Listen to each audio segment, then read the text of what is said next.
What's up, Shelf Addicts? Welcome back to the Shelf Addiction Podcast. Today on Book Chat, we are continuing our reread of the Mercy Thompson series. This episode, we are covering Book 9, Fire Touched. Stay tuned.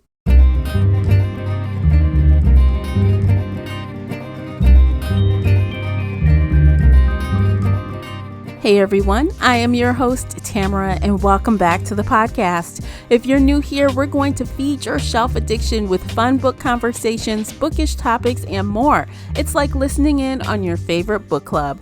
Participate in this discussion by joining the Facebook group Shelf Addiction Official or over on the Book Clubs app. I hope to hear your thoughts on today's show. You can also find me and Casey on Twitter and Instagram. The links for everything I've mentioned are below in the show notes. If you enjoyed today's episode, please support the podcast by sharing it with some book nerd friends or on your favorite social media space.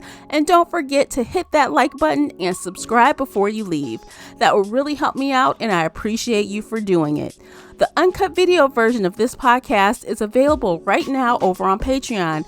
Join us there for exclusive videos, including after shows and more. So if you're interested in that at all, you'll need to come over onto Patreon and sign up. As always with Book Chats, we talk spoilers here, so you've been warned. Without further ado, let's begin. Joining me is featured co-host Casey from Heartful of Ink. Welcome back, Casey. Hello. I'm so happy to be here. Yes. Like always. It's the best. I'm glad you're here as well. Today we are doing another installment of our reread of the Mercy Thompson series. I know that sounds crazy every time I say it, but that's what it is. So today we are going to talk about, let's just show for you guys aren't on Patreon, cover. You can't see the beautiful cover art of Fire Touched right now, but it's gorgeous. It's so pretty. Yes, beautiful. So we're going to give our stats and our synopsis as we do, and we're going to jump right on in. So again, we are talking about Fire Touched by Patricia Briggs, 9th in series, published March 8th, 2016 by Ace and Penguin Audio. The paperback is 310 pages, and the audiobook is 10 hours and 7 minutes. It's narrated by Lorelei King. Casey, would you please read the synopsis? Mercy Thompson has been hailed as a heroine who continues to grow and yet always remains true to herself. Now she's back, and she'll soon discover that when fae stalk the human world, it's the children who suffer.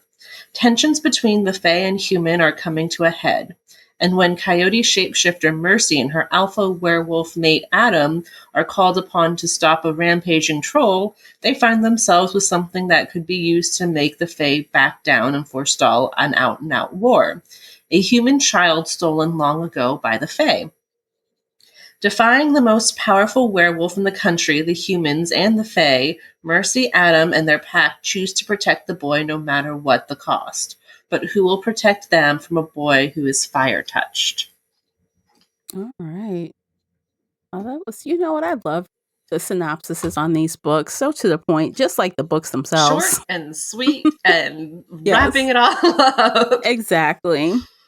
All right. So I just finished this really several minutes ago. When did you finish, Casey? Earlier this morning, like about an hour ago. Okay. So, okay. Yeah. Not too bad.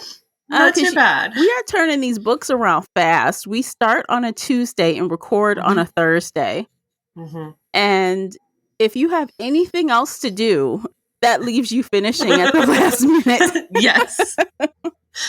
Life sometimes gets in the way a little bit, but they're Mercy books, which you've already read, and we love them, so we can speed right through and enjoy the whole story. Yes. And it is not a drag. No, it is not a pain. It's worth it. It's not painful at all. It's totally worth it.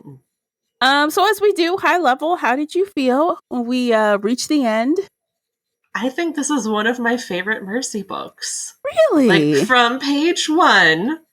You know, that opening chapter is one of the best opening chapters because it's hilarious with Mercy meeting an MLM oil selling lady. And like, if you just read that chapter alone, I think it's worth it. Like that I feel like Patricia Briggs got cornered by somebody who was selling oils, and her author brain went, oh, I need to put Mercy in this situation. Absolutely. It's hilarious, really. It's hilarious.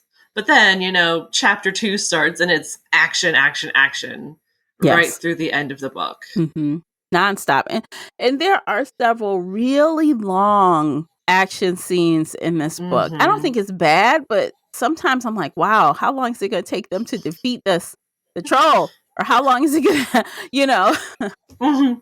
I thought it was really fun and interesting, like especially with the troll, because, usually they defeat something very quickly. Like back in Frostburned when they had to fight Frost, the vampire who was also magical. That got wrapped up pretty quickly. He was a terrible villain, but their fight lasted maybe 15 minutes. Mm-hmm. Like it was short and sweet and to the point. Yeah. With this, it was kind of like, oh shit, we've defeated bad guys in the past, but how do we defeat this bad guy? Are we strong enough? Can we actually do it?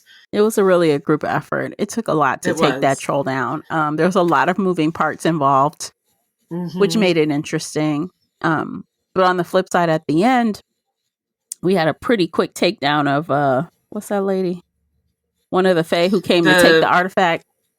The Widow Queen. Mm-hmm. Yes. I think that's her name. That was pretty neat. She had several names. Yes. Yeah. Yes, exactly. See, like usually when they take down bad guys, it's a very short and fast and snappy fight scene. So I appreciated the troll as like that extra, like, oh shit, how do we do this? Yeah. There are things bigger and badder than us out there. And a giant naked troll is one of them. Actually, I think it was a whole chapter. Wasn't it? I think it was like almost 2 chapters. Yeah.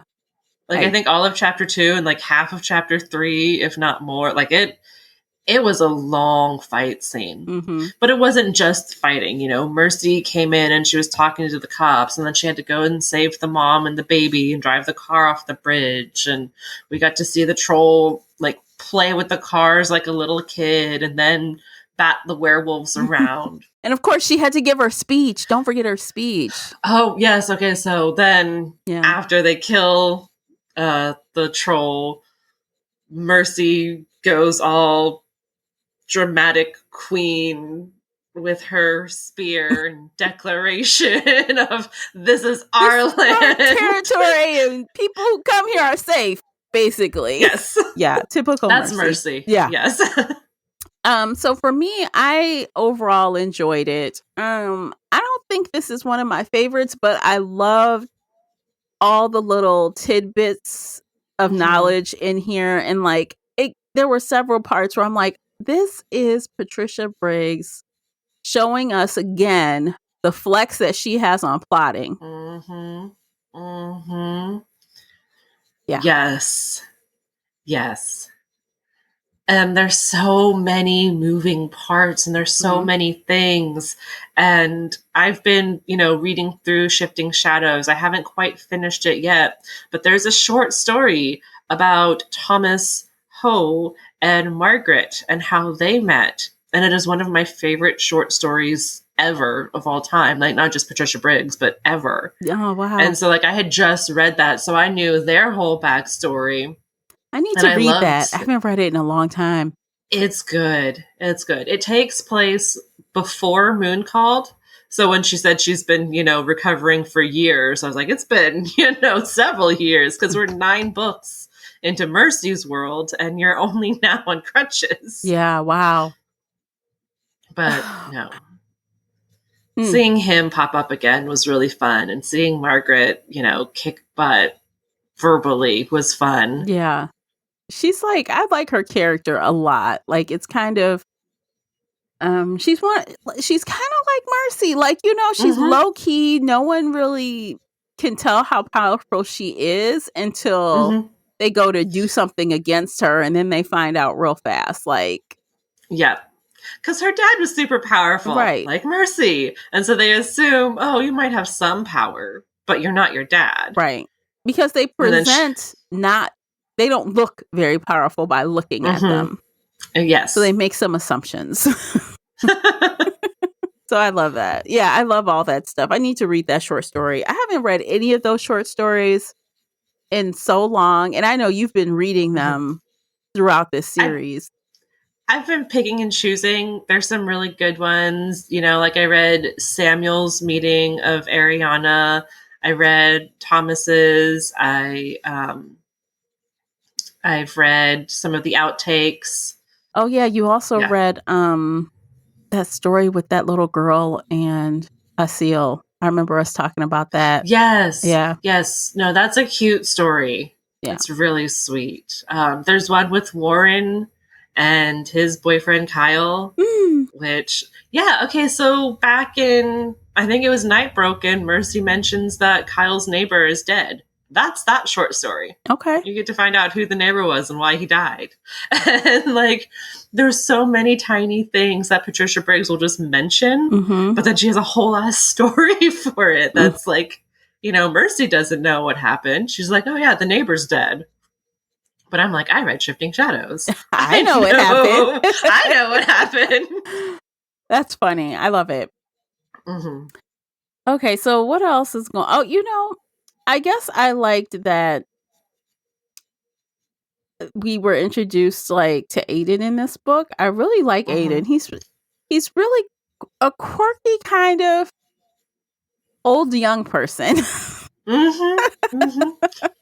Because Aiden is his character is really unique, kind of like Underhill and Yo-Yo Girl. They present really young. They're not young at all. Not at all. They are centuries old. Like anywhere from 500 years to 900 years or more. Like he's possibly really, really old. But he looks like he's 10 and doesn't know what the hell he's doing. And when he tries to assert dominance, he gets his ass handed to him. Well, that's because he had the unfortunate luck of being in Underhill for so long. He has no reference of how to deal with people in the real world. What etiquette is, what's allowed, what's not. He has no clue. So, he goes and he does, slap he slaps what's her name? Jessie on the butt. And of course she reacts. She's no meek lady. She reacts. She slaps him in the face with a spatula. Which I would have died to see that, by the way. Yes. And then of course Daryl hears it and he runs in and he's choking him out. The mess. It's always entertaining there. I love it. I love all the things. And I felt a little bad for Aiden because he explained what he was trying to do, and he does come across childlike in some of those moments because he just doesn't have the knowledge, right? He just doesn't know.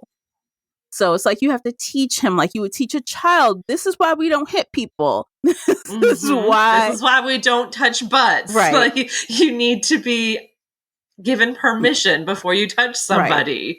You don't do this. And he's like, but I thought she was just a servant. No. And even if everybody helps out. You don't do that. Yeah. No matter who she is, you don't touch anybody. Right. You don't touch people, and then they won't touch you, and we'll be good. Exactly.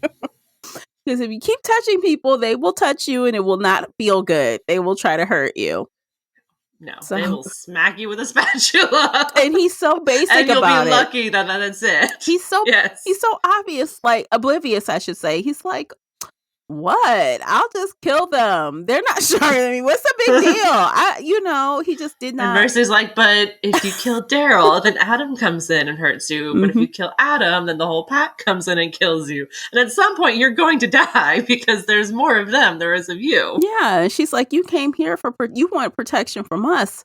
And if we're all gone, who's going to protect you against the Fae? Nobody, right? Your butt's toast. So let's just not do this. And he gets it, and she has to say, you need to apologize because we apologize for things when we mess up. And he's like, I'm sorry. It's comedy. Learning. It's pure comedy. It's comedy. Yes. And this book has more comedy than I think any other book so far. That's not to say Mercy hasn't been funny, but with chapter 1, with Aiden, with all of these things. There's so much comedy in the midst of all of this battling. Yeah, which I love. It gives me Yes. some. I think the comic relief is necessary because Mm-hmm. otherwise, without it, I do feel like it would kind of be like trudging through mud a little bit if all Yes. you had was fighting and Yes. nothing else. So you have to have like those moments. We have the cutesy moments with, Adam and Mercy. We have the Mm-hmm. comical moments between The different so characters. romantic moments. Oh my God. Yes. His declaration. That hit me right in the feels. Yeah, he's great. They're great together, They're honestly. great together. They are. Yes. I would say, well, of course, obviously we love these books because we've Mm-hmm. reread them for the third time and sometimes Third or more. fourth or Yeah. fifth. I've lost count at this point. But they are easily like my favorite couple in any series that I've read. There's a couple Mm-hmm. close seconds, but I really like their dynamics Yes. specifically. Yes. This might be blasphemy, but I think I like them more than Cat and Bones from Oh, I Janine do. Frost series. I like Oh, them good. more. Because I'm like, Cat and Bones are like top tier as well, but I think Adam and Mercy are better. I just feel like Adam and Mercy, their relationship has, and not to, we love that other series. I love that other series as well. But I Mm-hmm. just think this relationship is a little more Balanced. balanced. Yes. And there's a lot of emotion there. It's just not Mm-hmm. rage and lust. And I feel like sometimes Cat and Bones just feels like rage, jealousy, and lust. Like that is it. But I there's feel like that's 75% of their relationship. yeah. Because, no, Cat's constantly running away and Bones is chasing her, or he's mad and running away and she's chasing him. And there's a Mhm. lot of fighting between them. Like, it's the two of them against the world, but they fight a lot. Adam and Mercy don't fight. They No, they're like argue, and she turns the phone off on Brand and be like, shut up. hang up. Hang up. But I think that they're a lot more nuanced. They feel more like a real couple Mm-hmm. because it's like even when they fight and they actually learn when they need to talk to each other, it's like always revelation, right? It's always something that they have learned together. And you can Mm-hmm. tell as we are going through these books, they have a really strong bond. And maybe it's Yes. because of the pack bonds, they can kind of hear each other and feel each other, but it's a different level. It feels different. It feels, it does feel different. It feels, again, balance is the word I keep coming back to. Mm-hmm. So Yeah. Adam and Mercy. Well, let's talk about Adam's declaration. Okay. So after Mercy declares on the bridge that the wolf pack is the protector of, the whole Tri-City area, they call a meeting that night. And Mercy's feeling pretty guilty. She's like, oh shit, I shouldn't have done this. I shouldn't have said anything. It's my fault. Adam's mad at me. The way she just hurts herself over and over again with guilt unnecessarily. Yes. So Adam calls this meeting. The entire pack is there. And he's like, who wants to speak first? And Mary Jo jumps up and he goes, not you. Sit down. And then Ben gets up and starts talking about, I don't know, the pack. And, the whole thing just kind of devolves into people feeling more comfortable to bash Mercy. And Adam finally says, enough. If you insult my wife one more time, I'm going to kill you. And he means it. And he means it. He's like, you are dead. No second chances, nothing. No ifs, ands, or buts. No questions. No discussion. He said, I will end you. I will end you. You insult her. You say anything bad about her. I will end you. You are gone. He laid down the law. And that was hot. That was very hot. That was very hot. I was like, dang, Adam. And that whole speech where he was like, she doesn't need me. And she's like, hey, I do need you. And he's like, she needs me to love her. And that is my privilege. I was like, oh Yeah. my God. Wedding vows. Like, Yes. Jesus Christ.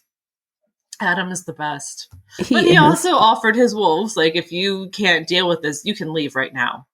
Mm-hmm. And surprisingly, nobody left. No. Not Mary Jo, not Paul, nobody who's tried to take her out in the past or who says shitty things about her.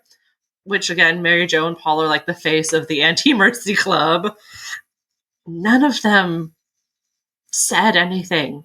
No. They were just like, okay, yeah, we're here. No. We're here for you. We're going to stick around for you. Yeah, in that whole scene, I feel like also Honey, I like her a lot. Oh, Honey has like changed her tune 100%. She is Team Mercy all the way. She called everybody out. She's like, you're all fucking stupid. She called Mary Jo stupid. She was like, you are stupid because you're arguing with her and she saved us again. Like, you know. Like, Mercy just finished saving us from a freaking volcano god. Yeah. And now you want to say she's a bimbo? Like, I know. It's a mess. Idiot. It is a mess. And it's crazy because, you know, Honey's like, she drove him out of the garage. And then Mary Jo goes, well, Ted and Adam defeated him. She's like, oh my God, what is wrong with you? Can you fight a volcano god long enough for your team to like help you get him out of your space? No, Mary Jo, I think you'd be dead. No, and it's a mess. And that needed to happen. And I liked that the author put in, like, yes, he was tired of that, but they needed that. It's like they're a bunch of like puppies that you're trying to wrangle. And they need rules and guidance. They need very firm rules. And as soon as he laid this law down, you know, Mary Jo changed her tune. She was suddenly like, all right, I'm not Team Mercy, but I like you. Excuse me. I don't know if she likes her still yet, but I think she is. Toward the end, I think she feels a little differently, you know, but I think that she's able to release the grudge because she has no choice but to release the grudge. Yes. Right. And I feel like with these wolves, they kind of needed that. Because again, like they need that very firm, this is what you can do, this is what you can't do. So yeah, they're accustomed to being in a situation where this is not a democracy. You do what I tell you. So they are used to that. And I understand Mercy wanting to stand up for herself and wanting to kind of bring them to her side in a natural way. But it just couldn't be done. So because they were going to hold on to their prejudice. They were going to hold on to their anger. They were going to find any little reason to not like Mercy. Right. And it's not the same as, and I think, so one of Mercy's concerns was that it would be like what Bran did with Leah, right? He put the smack down on his group too. He said, enough. I don't want to hear one bad thing about Leah ever. And I think Mercy was fearful that it would just make people hate her in secret. But Mercy is different from Leah. Mercy is the opposite of Leah. Leah will intentionally attack people in harmful ways, whereas Mercy will, you know, if you mess with her, she'll get you back with blue hair dye. And you can't really hate her for that. Like you can, but you can't. Speaking of blue hair dye. So, I mean, this is off topic. We'll come back to it. But I just want to say real quick, like Christy made a quick appearance in this book. And Adam was having none of it. He's like, get your shit together and leave like I told you.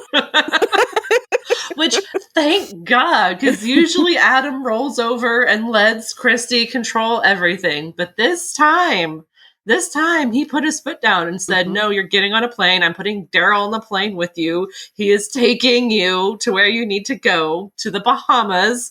I'm paying for this trip so you will be safe. Now go. Yeah. Of course, she want to be in it with her whiny self. I'm like, girl, get out of here. I kicked her out. But I was a little surprised she'd lasted this long and that nobody else had brought up like, oh, well, Christy this or Christy that. Because, Mary Jo and Ariel and Daryl and all of the other wolves who love Christy usually bring up Christy against Mercy. But surprisingly, she wasn't mentioned. It was just, maybe because Mercy. it was coming right off the end of, the last book. Not too much time has passed. So they were still kind of feeling grateful to be alive. Probably. Yeah. Probably. But. Yeah. So, we're okay. We're coming upon our break time. So we should take a quick break. You guys check out the commercials. By listening to those, you are supporting the podcast. And also you can support the podcast by purchasing the book review journal available right now over on Amazon. So go ahead and check that out. The links are in the show notes and we'll be right back. Today's episode is brought to you by the Shelf Addiction merch store. Check out all the bookish t-shirts, notebooks, mugs, and more. Don't miss out on these original designs, perfect for any book nerd. Support the podcast and visit shelfaddiction.com/merch and pick up your next favorite bookish item. All right, welcome back, everyone. We are going to continue our discussion of Fire Touched. Woohoo! Yeah, there's some more things we need to cover. Where should we go next? Well, do we want to talk about the Fae?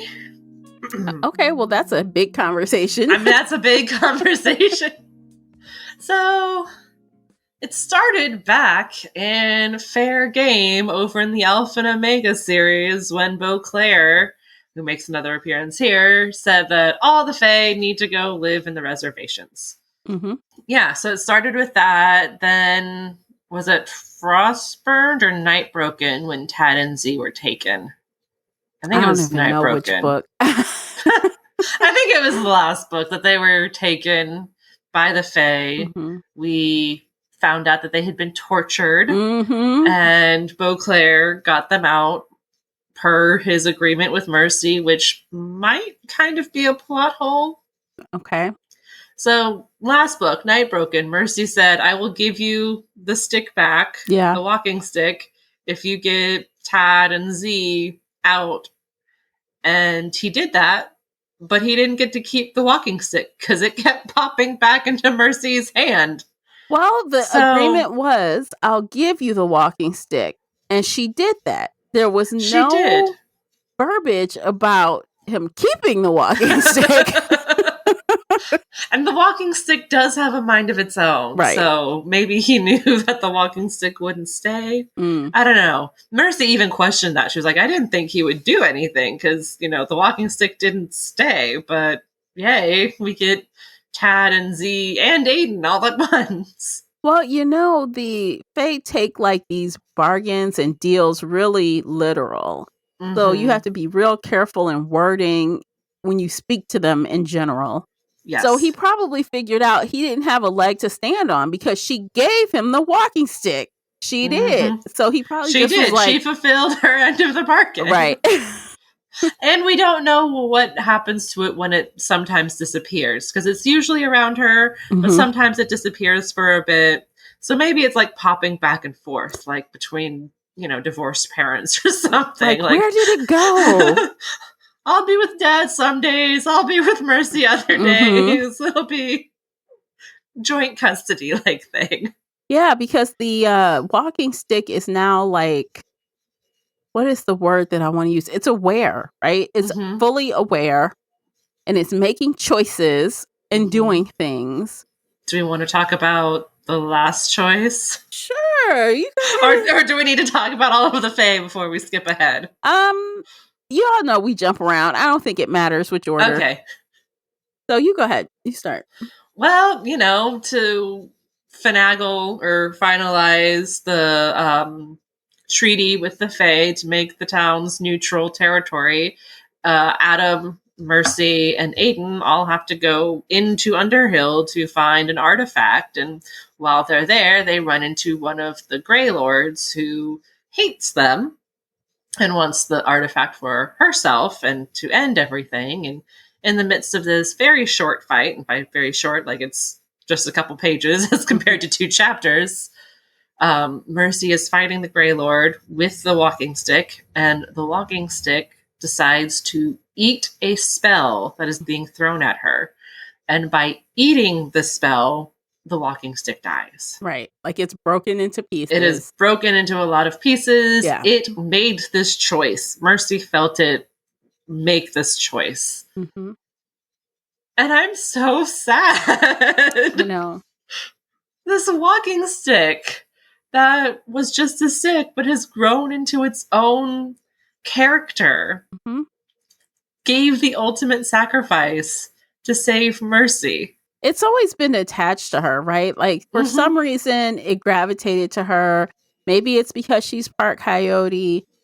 Maybe we don't know, right? We don't really know why the walking stick has been so helpful to her. But whatever reason, it looks out for her, and it made it had to decide, well, okay, I can let this spell come and it will disable her. Like it would be bad if this spell hit her. So I'm gonna just eat it. Yes. When Coyote took the stick, it came back different. It came back different. It did come back different, but Mercy felt it die, and it shattered into a bunch of pieces, and she tried to give it back to Lou, but that didn't work, so she buried it in the garden, and,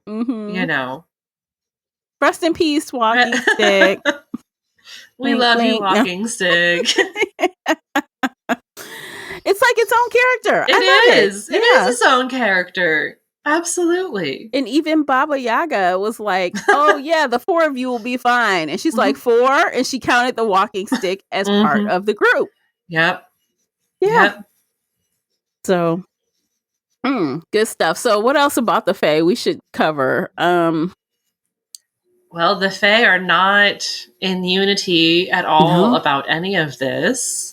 Beauclair seems to be like one of our few allies that we can actually trust. The other allies we're still a little iffy about. Yo-Yo Girl is terrifying as always. Yes. And she was just like there slinking around, like looking like a little 9-year-old girl. Yeah. But more powerful than most of the other Grey Lords. Yeah, there's a lot. Like, they have a lot of internal arguing and bickering going on. And it's been said in other books. Like, the Fae will, if they could ever stop fighting each other, maybe they'll be able to take over the world. But they can't stop the infighting. So, I feel like ultimately, as long as they're fighting each other, the world will not be taken by the Fae. Yes. The world is mostly safe from the Fae because they can't unify and fight in a, tactical united front. Yeah, like they use glamour against each other. Even when that meeting, when, what was her name? Meredith? Is that her name? Margaret and Thomas go and they bring, of course, Mercy and Adam. And Z. But they didn't really, some of them didn't know he was there. Nope, they were all hidden by glamour, except Jesus could see through the glamour. And so when the glamour came off after this whole, she had to deal with these cuffs, another pair of cuffs, okay? Like they never stopped trying to control and trick each other. So of course everyone actually sees Z once the glamour is taken down, and they're like, oh my God. Terrifying. Where did you come from? He's been here the whole time. And I mean, and again, Z is very powerful. He's very old and very powerful. And that is re-emphasized at this point when they're like, why aren't you on the council? He's like, I wasn't asked. And they're like, wow. Which is just hilarious because that kind of implied that he would be on the council, but he's too terrifying for anybody to want to work with him. Which we were reminded multiple times that Z is not a hero. No. Not at all. No. And it's hard to like align those two versions of him, because what we see now is what Mercy sees, and that is someone who is caring and helpful and has your back and all of that. But it took him centuries to get to this point, right? Yeah, he's at least over 1,000 years old. Yeah. And for most of that time, he was the bad guy. He was the boogeyman. Most Fae are terrified of him. And when he started going after the people who tortured him, they're still finding pieces of those Fae books later. Yeah. And by pieces, I mean pieces of these Fae. Literal pieces. Literal pieces. You're like, oh, is that a piece of the one who hurt Z? Who? Yeah. Like, he's terrifying. He definitely is. And I'm not mad about it. I think being reminded of that kind of puts into perspective some of the things he's able to do, you know, because he can do a lot, like random situations. He miraculously has a way to assist in a helpful way, like things you wouldn't really expect. But I think that's cool. And especially when you find out, like, he really came to, like, protect. Why is her name escaping me? Say it one more time. Margaret. Oh, yes. I have Miranda in my head, and it's That's like okay. Margaret. So sometimes known as Maggie, but Margaret. He killed. I'll call her Maggie. That might help me remember. They were enemies. They were honorable enemies, is what they called each other. So, like, they kind of did not agree on anything. They always fought, but they respected how each other fought, and they respected the power that they both have. Each of them respected each other. Yes. So, and when he found out that her father had been killed, he told her, I'm sorry, I didn't know. I would have gone and saved him because he didn't deserve that. Yeah. Like, that was a cowardly murder for somebody with honor who deserved a better end. So, of course, he's like, well, I'm going to help with this. Yep. Because you're dad.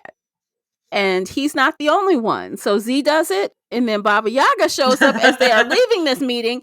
And they're walking. And then, like, all of a sudden, they're like, wait, somebody is following us. Someone's looking at us. We're out here. They're, like, in the parking lot. And they're trying to smell. They can't see anything. And they're walking. Let's get to the cars. And then all of a sudden, poof, here she is. You know, she's like, they're trying to figure out what it is. And she's like, oh, a witch? Hello, it is I. What's up? You know, she's dolling out, like, cards to Maggie. Like, you get a favor from me, basically. She's like, put the card away, rip it up. I'll come to you one time. Because you're daddy, right? I'll split with your daddy. Yep. So, and of course, Mercy gets a card too, a different card, and she's like, call me when you need some help. Just call me. It's fine. I'm just Baba Yaga. Just call me. Yeah, just no expectation, no promises. Just call me. You know, I might have some information for you. Bye. And she just leaves. Like, what the? This woman's nuts. That's crazy. It is crazy. It's great. So all those face scenes, honestly, are really good. They were good. And it's showing, again, how it's being woven throughout all of these books and all of these different series between Alpha and Omega and Mercy. Like, it's all the same world, but we're seeing all these different aspects of the Fae.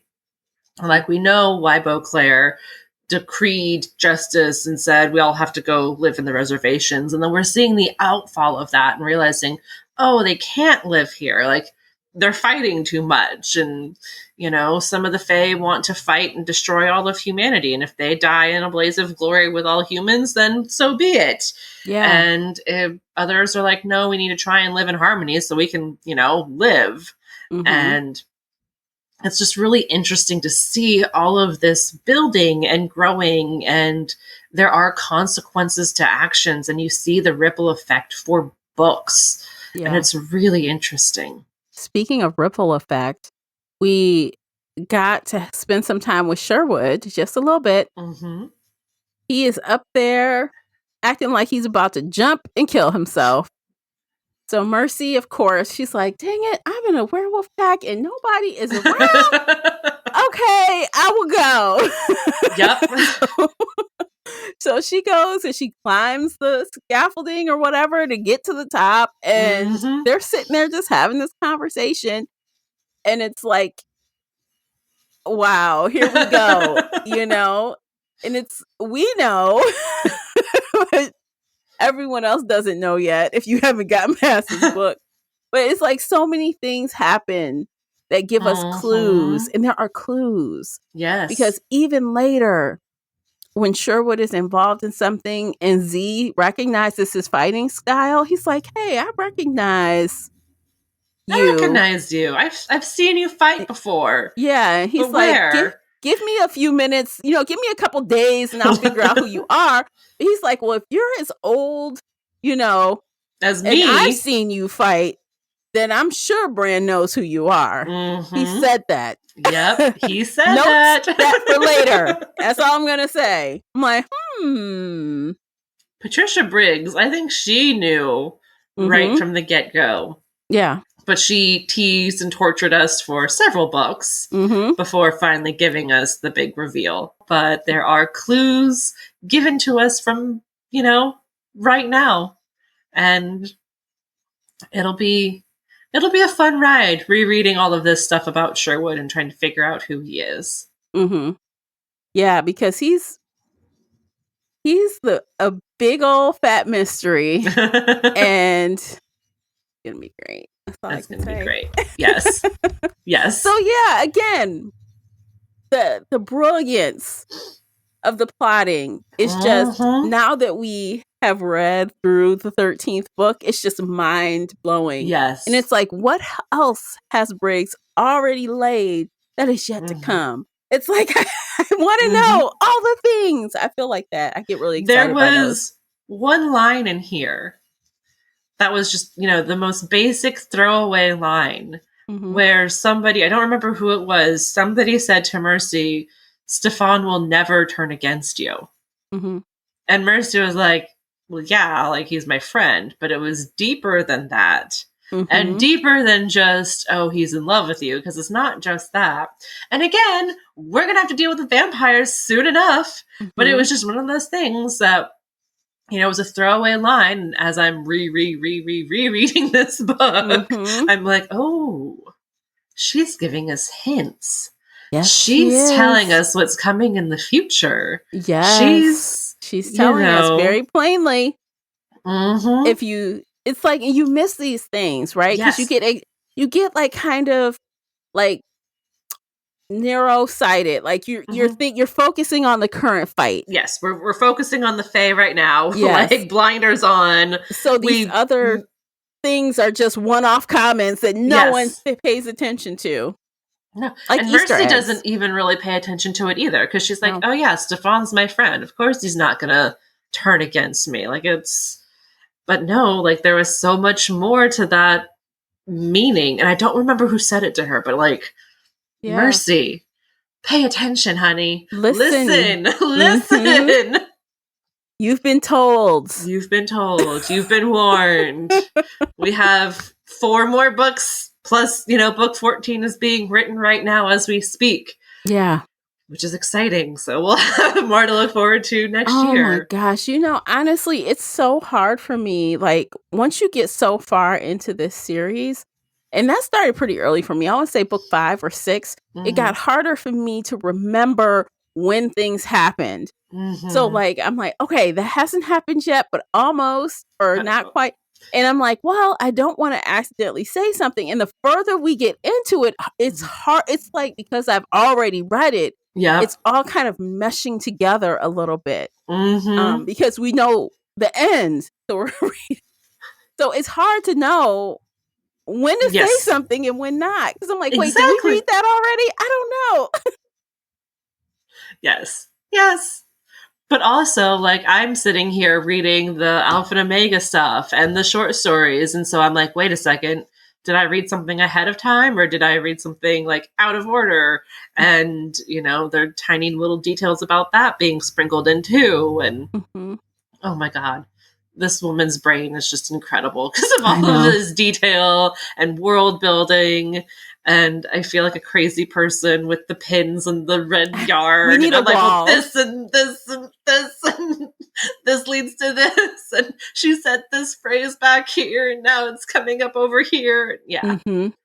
It's like that. It's wild. But it's awesome, and it's fun, and it keeps us coming back. And every reread, we find something new. Yeah. And I mean, that really keeps me hooked, to be honest. And they're such easy reads. They really are. My goodness. I think there was one more thing I wanted to cover, but it's escaping me. And I know you're probably going to say it. And I'll be like, oh, yeah, we need to talk about that. I'm waiting for you to read my mind. Anytime now. You're blocked from me right now. Is it something to do with the end and the last chapter? What's the last Because the last chapter, the chapter 14, was just a very short, quick. Mercy's making brownies, and they're talking about the oils, and guess who LaBelle is.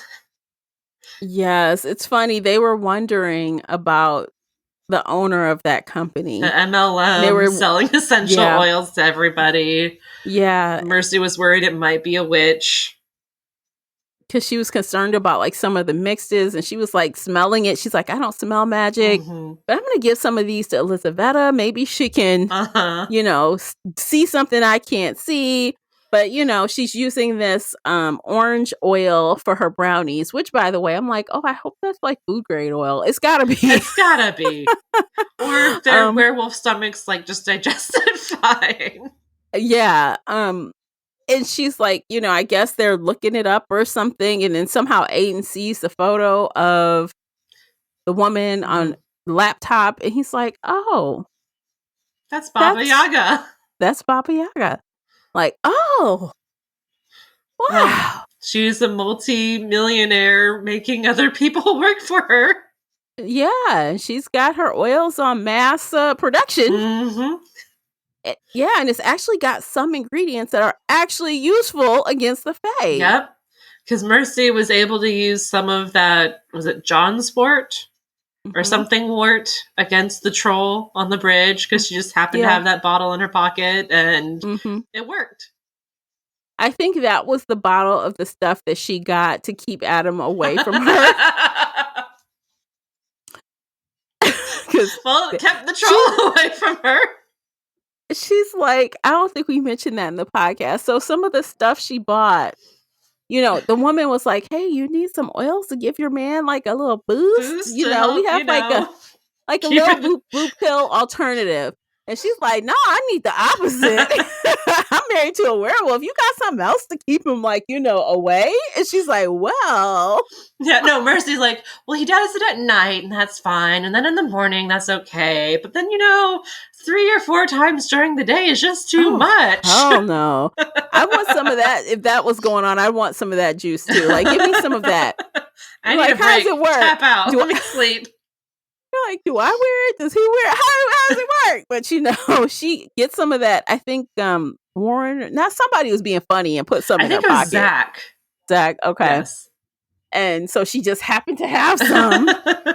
She like puts it down and it works. Throws it out and it works. Yeah. It repels the troll momentarily. Yeah. Right. So it's like a little something. Not really magical, but it's just the herb, I guess. Something about it repels Fae. Temporarily, anyway. It's pretty funny.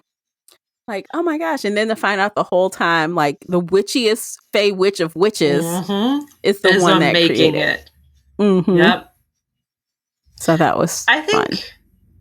I think she's trying to give humans some kind of armor without knowing it's armor or protection against the Fae. Because she wants to help everybody against the Fae. Like, she does not, even though she is Fae, she doesn't seem very Fae-ish. Like, she was helping Mercy. She helped Mercy trick Underhill by saying, give me, like, an unborn life. So Mercy just handed her an egg. And she told her before about how much she likes hard-boiled eggs. And Mercy's like, here, take an egg. And Underhill is like, oh, you tricked me. I like this. He's like, how fun. You got to come back here. We have fun. And she like, sure, we can have fun, maybe. I don't know if I would have fun with Underhill. Underhill's a little scary. But she's like, fun or terrifying. I mean, but it's not an outright lie. Maybe it could be fun. Yeah. But yeah, she tricks her with the egg, which is really funny. I mean, like all these little things. And I guess also, I really like that interaction that Aiden had in Underhill with Underhill. And like we got to see he had a little house. He was really like defending himself in there. We got to see all these like cool things about Aiden's character. Yes. There's a lot to Aiden that we don't know yet. And then to see how he interacts with Underhill and how he managed to like make a deal. So, you know, of course, Adam gets hurt, of course. Of course, as always. And, you know, Baba Yaga's like, yeah, I could do something, but not without permission from Underhill. And she's like, no. And he's like, hey, quit being mean. Quit being mean. To everybody. So they agree. Okay, I'll come back and hang out with you once in a while, but you can't stop me from leaving. She pouts a little bit and she's like, fine. So, of course, you know, it's worked out, but I thought that was cool. So I'm like, obviously, we are not done with Underhill. Not even close. Not even close. And that was fun. Oh, one more thing I think that was really cool in the final chapter. It's like, so in this book, after Mercy declared their space protected, of course, Bran calls and he's like, hey, we need to separate you from us because this could be a big deal. And this is just best for everyone. So, of course, Mercy is personally pissed off. Like she feels like that's the right thing, but she feels abandoned by him. Yes. He's not her father. He's not her stepfather, but he is one of the father figures of her life. Like he basically helped raise her. And Mercy has a lot of abandonment issues. And so when he cuts her out of the pack, or Adam's pack and Mercy out of his pack, and she takes it personally. Yeah, she does. And I think she tried to be adult about it. She tried her best, but she felt away. Yes. So at the end there, we find out, well, you know, we still have to be separated from the pack longer, but apparently Bran sent Baba Yaga to help us. He called her in Russia and like asked for a personal favor for her to come and help Mercy. Like she owed him something and he called it in. And he didn't tell them because I don't think he knew for sure if she would come or not. Or help. You know, she's a little crazy. Yeah. So it was a risk. But, you know, Bran be having some stuff up his sleeve. Bran loves Mercy more than his own sons sometimes. But yeah, you can count on Bran. He's got like a lot. Like he never, and even Mercy talks about the philosophy of Bran versus like Adam. Like how Adam, like while he looks at the long game, he still puts people in front of that. Yes, he cares about people. He kept Aiden even though the long game said no, you know, like sacrifice Aiden. But Adam is the type of person like Mercy who says, no, we protect the innocent. We protect the people who can't protect themselves. This is who we are. This is the stance we take. Whereas Bran says, if I need to kill you to save the long term, the long game, I will kill you. Right. So he's definitely less in tune with his feelings, which is always surprising when he actually manages to do something to try to help her. So it's like he's going to passively try to help her. Not as bad as Coyote, though. Like Coyote has a different flavor. You know what I mean? Yes. It's like they both are kind of, I'll help you if I can, but I'm not going to openly forwardly help you. Yes. I'm going to do it in the background if I can. I'm going to do it my way. And if you get hurt a little bit, that's fine. If you don't see it, that's fine. But I'm going to help you my way. Right. So that's that. I feel like that was really cool that he ended up trying to help. And he did help. And he did help. Yeah, because she did. Baba Yaga did step up and help. So absolutely, yes. Yeah. So, yay, Bran! We love And him I'm sure like it a didn't- father. Not. I know. I know. And I'm sure it didn't hurt anything that she has a thing for Russian wolves. So she really had a thing for Adam. She's like, hey, give your husband a nudge for me. Like, I will not give him a nudge for you. Not at all. You are not invited into this bed. There will be no threesomes. No, thank you. It's funny. All right. Is there anything else? I think we're kind of done, though. I think we're kind of done. This book has a lot to it. It's fantastic, but I think we've covered pretty much everything. Yeah. The most important part is we're still enjoying this ride. Absolutely. I can't wait for book 10. I know.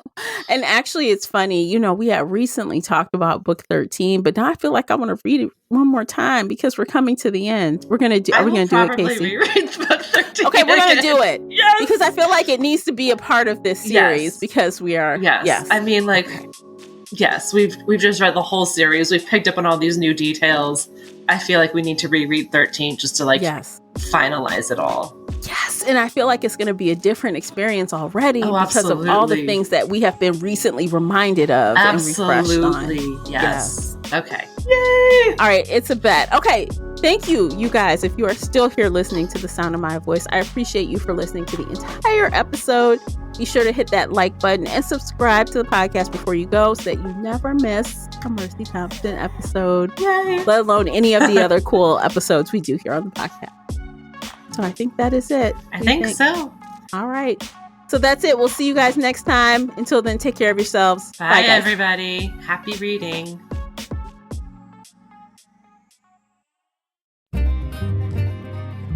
If you enjoyed today's episode and would like to show your support, there are a few things you can do. Head on over to Apple Podcasts and leave a positive 5-star review, or like this episode on your favorite podcast player. It seems so simple, but it really helps me out. You can share this podcast with other book nerd friends or on your favorite social media space. You can also join the Shelf Addiction Patreon family. For as little as $2 a month, you will help us produce even more awesome content for your ears.